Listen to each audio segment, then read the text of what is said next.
Cary Grant was the definition of elegance in Hollywood. With his effortless charm, sharp wit, and timeless screen presence, Cary Grant became one of the most respected and admired actors of his generation. Whether it was his iconic roles in North by Northwest or His Girl Friday, Grant had a unique ability to make everything look natural. But behind that polished image was a man who understood people deeply and who had very clear opinions about the actors he worked with. Cary Grant valued professionalism above all else. He believed that acting wasn't about ego or attention, but about rhythm, timing, and connection. He came from a disciplined background, and he expected that same level of commitment from those around him. But Hollywood, especially during its golden age, was filled with strong personalities, clashing egos, and very different approaches to the craft. And while Grant was known for his calm demeanor, there were certain actors whose styles and personalities simply didn't align with his. These weren't always public feuds. In fact, most of the time, Cary Grant handled his frustrations quietly. But through interviews, behind-the-scenes accounts, and the nature of his collaborations, it became clear that there were actors he found difficult, sometimes even impossible, to work with.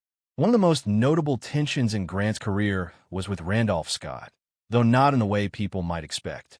The two shared a close friendship and even lived together for a time, which led to constant public speculation. However, professionally, their approaches were very different. Scott had a more straightforward, almost rigid style of acting, while Grant relied heavily on timing, subtlety, and improvisation. At times, Grant reportedly felt that Scott lacked the fluidity required for certain scenes, making their on-screen dynamic feel uneven. While their friendship remained intact, working together highlighted a gap in instinct and rhythm that Grant found frustrating. That difference became more noticeable in scenes that required quick emotional shifts or comedic timing. Grant thrived in moments where dialogue flowed naturally, where reactions were immediate and unscripted.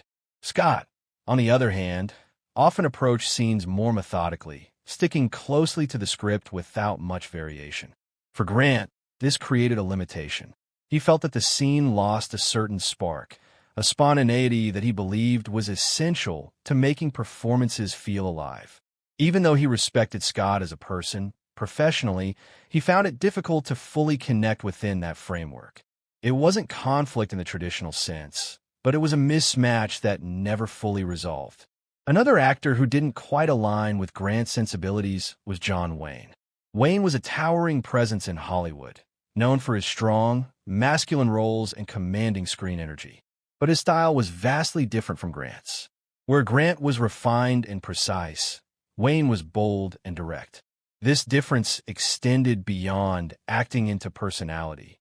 Grant preferred subtlety and nuance, while Wayne often embraced a more straightforward, almost forceful approach. Grant reportedly found this lack of subtlety limiting. He believed that acting should leave room for interpretation, that the audience should feel something without being told exactly what to feel. Wayne's style, while powerful, didn't always allow for that kind of nuance. There was also a difference in how they carried themselves off-screen.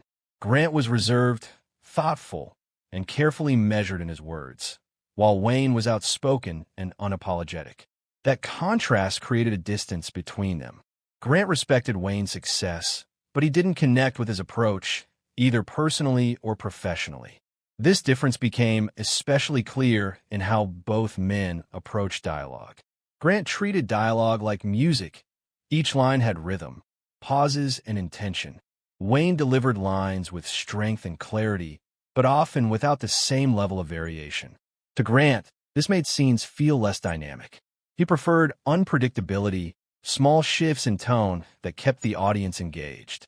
Without that, he felt the performance could become too static. Then there was Burt Lancaster, an actor known for his intensity and physicality.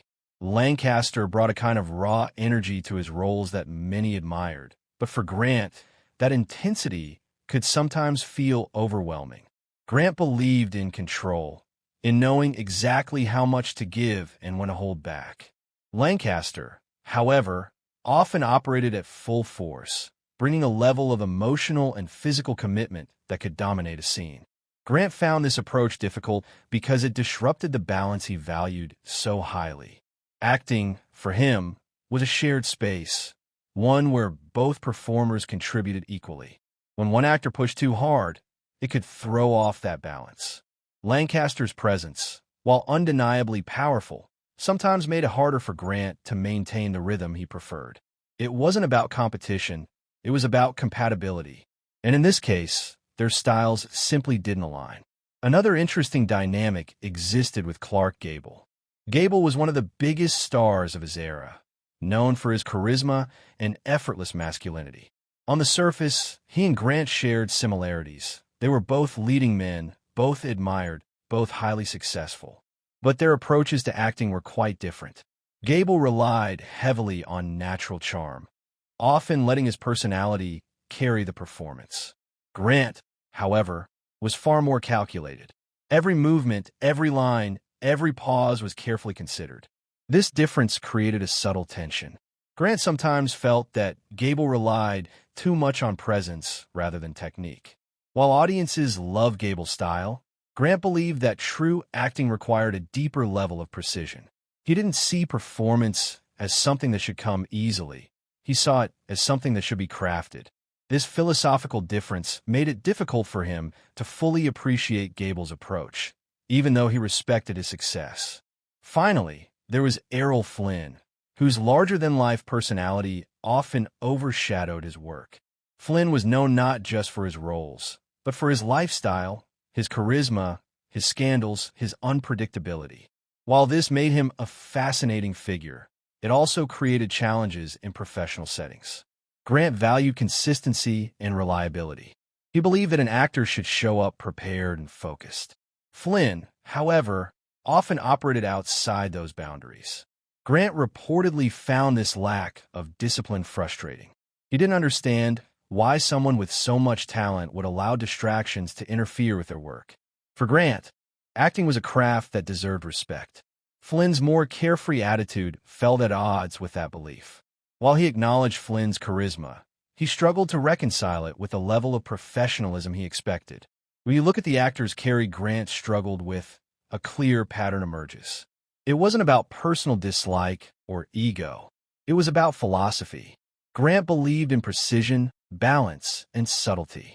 He valued actors who understood timing, who respected the rhythm of a scene, and who approached the craft with discipline.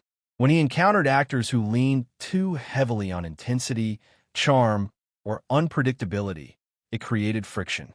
Not because they lacked talent, but because their methods didn't align with his.